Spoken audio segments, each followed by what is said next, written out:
2 weeks ago, BlackRock filed for a spot Bitcoin ETF. Last week, WisdomTree also filed for a spot Bitcoin ETF.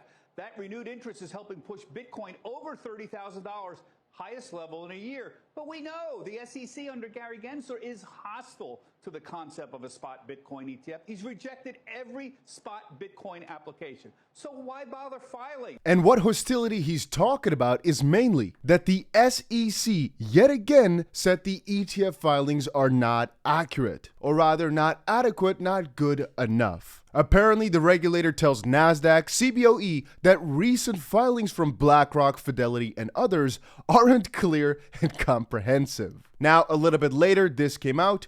Coinbase will be the CBOE's surveillance partner. Funny enough, right? Because the SEC is kind of against Coinbase, so that is interesting. For spot Bitcoin ETFs linked to not only Fidelity, but also Invesco, Van Eck, WisdomTree, ARC21, and Invesco Galaxy, according to refiled applications. Because yes, they all basically had to change something ever so slightly before refiling it, which should have been fine with the SEC.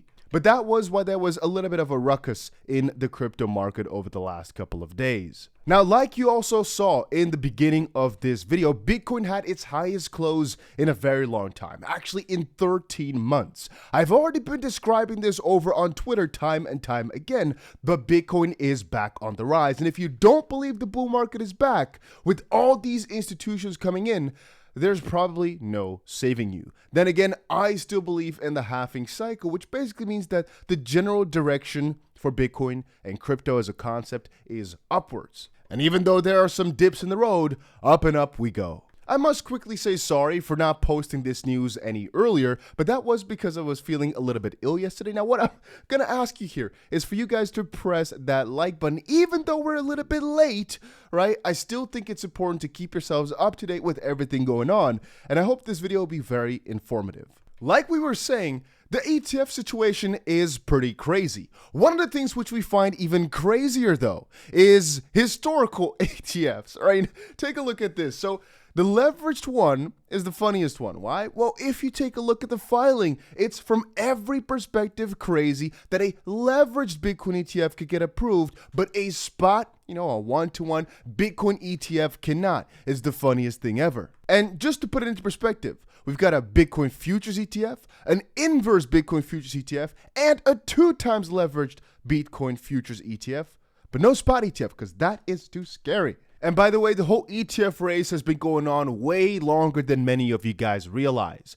Cameron Winklevoss posted yesterday, today marks 10 years since Tyler and I filed for the first spot Bitcoin ETF. The SEC's refusal to approve these products for a decade has been a complete and utter disaster for US investors and demonstrates how the SEC is a failed regulator. And here's why. Protected, between brackets, investors from the best performing asset of the last decade, pushed investors into toxic products like Grayscale Bitcoin Trust, which trades at a massive discount to NAV and charges astronomical fees, pushed Bitcoin spot activity offshore to unlicensed and unregulated venues, and pushed investors into the arms of FTX, subjecting them to one of the largest financial frauds in modern history. Maybe, just maybe, the SEC will reflect on its dismal record and instead of overstepping its statutory power and try to act like the gatekeeper of economic life, it'll focus on fulfilling its mandate of investor protection, fostering fair and orderly markets, and facilitating capital formation. This would have led to much better outcomes for US investors. In the meantime, best of luck for all fighting to bring a spot ETF to life, and onward we go. And at the end of the day, I do believe that these institutions like Fidelity, BlackRock, etc. are going to be a little bit more powerful than the SEC in getting whatever they want. I think the moment that BlackRock joined the game and they filed, it was basically nearly impossible for the SEC to keep up the charade any longer. I've described this to you guys earlier, but let me re-explain. So BlackRock comes on in and says, hey, we want to get this ETF done. We know it should be allowed. So let's get it done because you've already approved all these other products. The SEC says, nah, it's not good enough. These guys are not going to let that slide. You all know that. They're not going to let that slide. Take a look at what we've got in front of us. The U.S. House Chair warns Gary Gensler after SEC calls spot Bitcoin ETF filings inadequate, because this again looks like the SEC just plain stalling. I am not sure exactly why. I think you can name 1,000 different reasons why the SEC would want to stall things further and further, because that's been the way they've done this for so ridiculously long. But these guys like BlackRock do not buy it, and they've got more power, which you can see right here, because the U.S. House Chair has already warned Gary Gensler that this cannot last any longer. Again, these are not small players. These are financial giants. It's very difficult to put up an accurate dismissal saying it's inadequate when they've got the best lawyers in the world. And I'd even like to argue that they might know the SEC's job better than the SEC chair himself. I'd also like to state yet again just how interesting it is that all these parties like Fidelity and the other asset managers are naming Coinbase as the market for its surveillance, which again was the part that the SEC required them to reissue. Funny enough, I'd like to state yet again also just how exciting this is for the Ripple case. You have to understand. Not too long ago, Brad Garlinghouse said this. You have this conundrum where the SEC is saying all crypto is a security. We're saying there's only a settlement if we can say XRP is not a security on a go-forward basis. So the Venn diagram for settlement is, I think, 0. But that was on the basis, basically, right, even though this was 2023, of still mostly just it being the SEC versus Ripple. But you've got to understand, like I was saying, everything that's happening in the background now. There are so ridiculously many parties joining the fight against the SEC that right now they can't hide any longer behind their false charades. Take a look. Will Chart posted, and this guy is not too credible in terms of their sources, but crypto exchange Bittrex has chosen to contest the SEC's complaint against it, extending some support for coins like XRP, ADA, and Doge on the same day. And this came not too long after the IRS basically went into questioning over Kraken. They're trying to get all the user information from Kraken, which I understand as an IRS. I very much understand. But this shows yet again all the eyes that are pointed towards crypto. And the fact, understand this, that the IRS might have a completely different objective than the SEC. Every single one of these products that the SEC is trying to hammer and slam down, the IRS could basically get more revenue from. So there's actually a little bit of a conflict of interest where they literally have the opposite goals right there optimally. The US SEC wants to make things as safe as possible. In this case, you're hurting all the investors and stopping them from making money. The IRS, I don't know if they want people to make money, but they sure want them to pay their taxes. And so they'd like to get more and more things allowed. And even though we can sit here and say, well, it's already been decided. Even Max Keiser himself, for example, he's a very big Bitcoin maxi. He basically said, let me quickly go back to it. In a recent tweet, he said Ripple will definitely lose against the SEC. Why? Well, he seems to think that Gensler, the SEC's chairman, is a leg breaker for the banking mob. Citing an article from Wall Street Journal where the SEC called out spot Bitcoin ETF filings inadequate, he said, as explained, the SEC runs a protection racket for Wall Street crooks, so this is no big surprise. It also means XRP will definitely lose the case, as well as everything not Bitcoin, because Bitcoin is untouchable. Not on the basis of law, but because Gary Gensler's a leg breaker for the banking mob.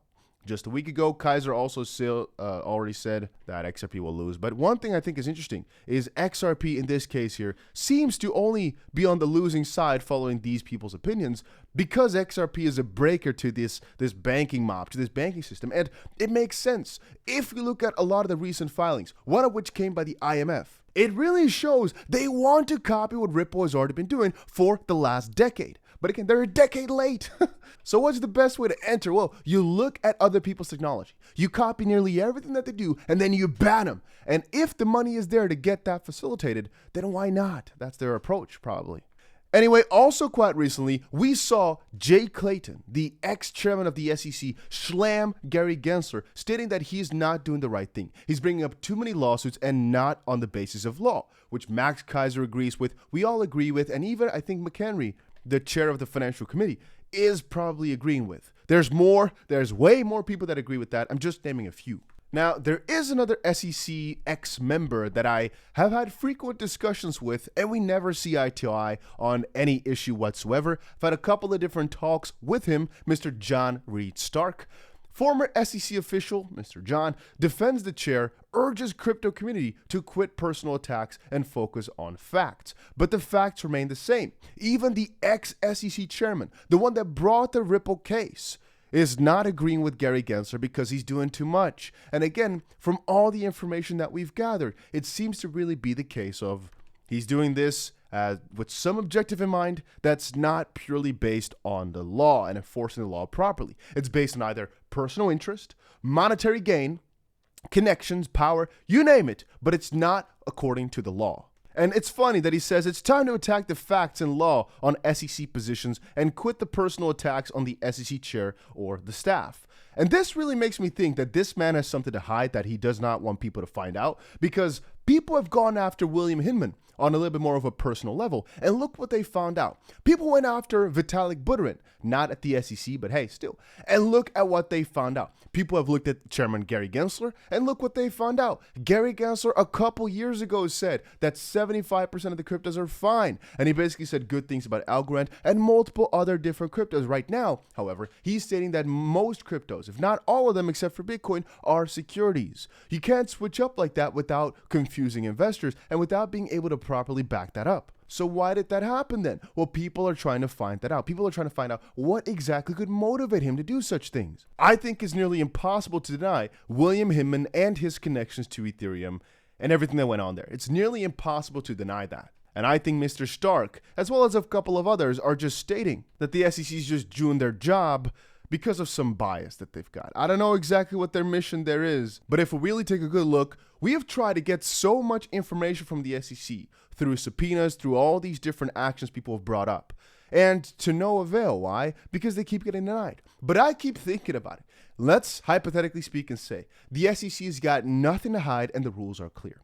Why not say yes to Coinbase when they're trying to go sit down and make some proper rules? Why not just say yes? That's one thing. And the second of all is, why not hand over all the proper rules and documentation when people ask for it? And then again, we can continue on. Why not sit down with all these guys that tried to file for the proper licenses, but ignore them? Why? Why would you do that if everything was so clear and you want everybody to play by the books? No, they decide to just get cases going that they know they can't win, just to delay them further and further, so hopefully they can find something. And we've seen that in the Coinbase lawsuit, where they literally stated, we can't say anything about all these other cryptos. We basically reserve the right to just change our minds in the future. What? They should be able to point out to every single crypto that they see, security, not security, and base it upon proper and easy to follow law for everybody in the world. I personally think if nobody, even ex-SEC members, can get the law right, except for the chairman, except for him, then there's something wrong, right? And I think the judge will find that out soon enough with all these different cases, unless, again, the conspiracy runs so much deeper than we can even imagine. But I personally still believe in the court system. I think the next big thing, and I don't know why that's not happened yet, is for people to come together and to just literally sue the crap out of these, I guess, malicious people. I don't want to name names. Maybe an entity with 3 letters or so, just sue them. But maybe that's not possible. Maybe because these people are acting as the government, they can't go against them too much. But I just keep on thinking, with all the information that's been found out, we know there's been conflict of interest. We know the policy doesn't make sense. We know the rules are not clear. I think people should go after them more, but I guess there's so many entities that are trying, right? Davidson, I think Davidson is his name, Warren Davidson, I believe, is trying to get the SEC chair, Gary Gensler, fired. And there is another policy meeting by the Financial Committee in July that's going to be going over the crypto rules. Gary Gensler was in a hearing from Congress a while ago. It didn't really result in anything because the man is a snake dodger. Snake, comma, dodger, meaning you're a snake and you're able to dodge literally every single question thrown at you. Even when asked about Ethereum, he didn't really say anything, and that just proves to show. If these people really wanted to make things clear to you, they'd go and make proper rules. They'd go and make everything clear, but they don't. They want everything to be vague, and they, for some reason, like to keep it vague as possible and try to keep it like that for as long as possible. Potentially, just potentially. This is all the plan from these bigger institutions like BlackRock, etc., and they've all planned on this. They knew this was going to happen, and they wanted this to get crypto prices on as low of a pit of fire as possible for as long as possible. Could be. I'm not denying that the banks are not in this so much more than I've made out to believe here, and that Gary Gensler is just a messenger, and so we shouldn't, shoot him too much, I guess. Because from another perspective, it is very convenient that all these institutions get to go in such an unclear area still. But on the opposite side, it might also be as frustrating to them. It's very hard to gauge. It's very hard to say. But yeah, that was about it for this video. Things are just absolutely crazy. From the XRP perspective, I still am extremely bullish on it. John Dean actually stated just now, well, today I was working on a case that was filed in 2018 by me. And there's like 3 of these cases. That's 2018. It was like 5 years ago. And so this delay is normal to me because it's just the civil justice system. That's where people are asking basically why it all takes so long. He also emphasized the complexity of it all, and I just keep saying, it's not a bad thing that this takes a long time, because the more parties that are joining in right now, the more bullish it looks for Ripple's win. And again, guys, we have to understand, like Brad Garlinghouse said in that video earlier, there's basically no common ground between Ripple and the SEC. They both want extremely opposite things, and so the judge is going to have to sit down really, really nicely and say, hey, you win or you win, because there's almost no middle ground. The more parties that the SEC is going after, though, the more the judge can say, hey, and we already saw that before where the judge basically said that the SEC is doing some things pretty unethically, pretty strange, but the more she'll or he'll, depending on which case, we'll be able to notice that it's just unclear. Otherwise, how could all these ex-SEC members also be in the wrong when advising all these companies? It just doesn't make sense. And especially when you're starting to go after BlackRock and starting to go after all these big guys, yeah, it doesn't necessarily make it easier. But I also might believe here, and this is a theory I've been kind of breaking down in my head here a little bit, potentially the SEC just does not want to get a Bitcoin spot ETF going because of things like the Ripple case, where if one crypto is fully regulated, fully fine, like Bitcoin, where an ETF is also good at then it might become a lot less easy to defend that all this crypto is just scams and jabams in, for example, the Ripple case. But yeah, like I said, guys, if you enjoyed these crypto videos, make sure you put that notification bell on. There's another juicy crypto video coming out later today. So, if you're a crypto fanatic or you're invested in crypto, make sure you put the notification bell on, because what if something crazy happens? And also, join the Discord. If you like to be with crypto like-minded people and just people that like to make money or like to inform each other, or you'd like to inform the people about whatever's going on in crypto, or you'd like to just get some more tips, tricks, whatever, make sure you join Discord. I'll leave a link for that down below. It's just a group of you guys together. 15,000 people already. So join it. And I'll leave you guys for right now, and I'll see you guys later in another one. Wow.